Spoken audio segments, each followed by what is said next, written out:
आज हम पढ़ेंगे पाठ 4, जो कि कवि जयशंकर प्रसाद जी की रचना है।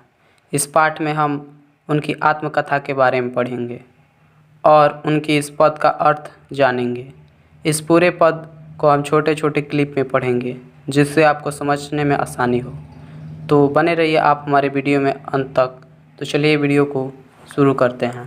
पहले पद में कवि ने अपने मन की भौरे की संज्ञा दी है, जो गुनगुनाकर पता नहीं क्या कहानी कह रहा है। वह यह भी नहीं समझ पा रहा है कि वह अपनी जीवन गाथा की कौन सी कहानी कहे, क्योंकि उसके समीप मुरझाकर गिरते हुए पत्ते जीवन की निरक्षरता का प्रतीक है।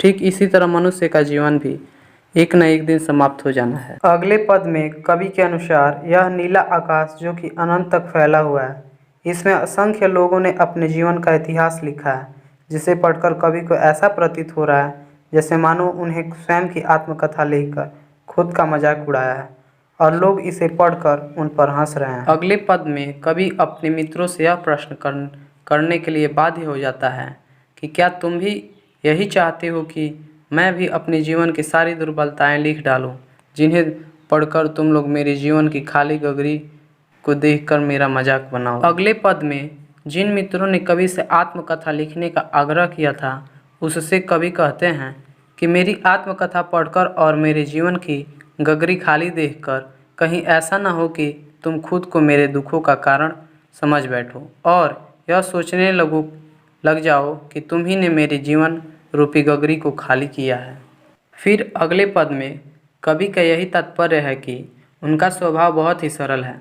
इसी स्वभाव के कारण उन्हें कई लोगों ने धोखा दिया है, जिससे उन्हें कष्ट सहना पड़ा है, परंतु उनके बावजूद भी कवि को अपने स्वभाव पे कोई मलाल नहीं है और वो अपनी आत्मकथा का मजाक नहीं उड़ाना चाहते।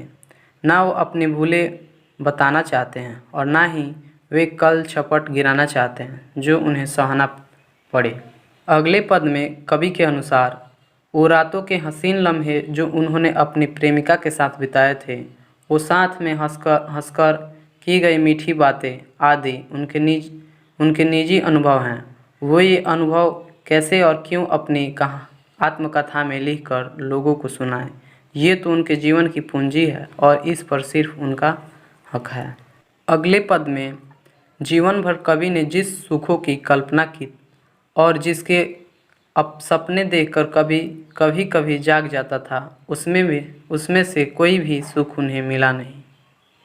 कवि ने जब भी अपने हाथों को फैलाकर अपनी प्रेमिका को अर्थात उन सुखों को गले लगाना चाहा, तब उनकी प्रेमिका मुस्कुराकर वहाँ से चली गई। फिर अगले पद में कवि ने अपनी प्रेमिका की सुंदरता का बखान करते हुए कहते हैं कि उनकी प्रेमिका के गाल लाल लाल इतने सुंदर थे कि उषा भी अपनी लालिमा उन्हीं से उधार लेती थी। फिर अगले पद में कवि कहता है कि उनकी प्रेमिका के साथ बिताए हसीन पलों की याद करके आज कवि इस अकेले संसार में अपने जीवन व्यतीत कर रहा है और उनके जीवन का एकमात्र सहारा यही यादें हैं। तो क्या तुम मेरी यादों को देखना चाहते हो और इस प्रकार मेरी आत्मकथा पढ़कर मेरी भूली हुई यादों को फिर से जगाना चाहते हो और मेरी यादों की चादर को फिर से तुम उथल पुथल करना चाहते हो। फिर अगले पद में कवि जयशंकर प्रसाद जी की महानता का पता चलता है। इसके अनुसार उनका जीवन बहुत ही सरल और सादगी भरा है।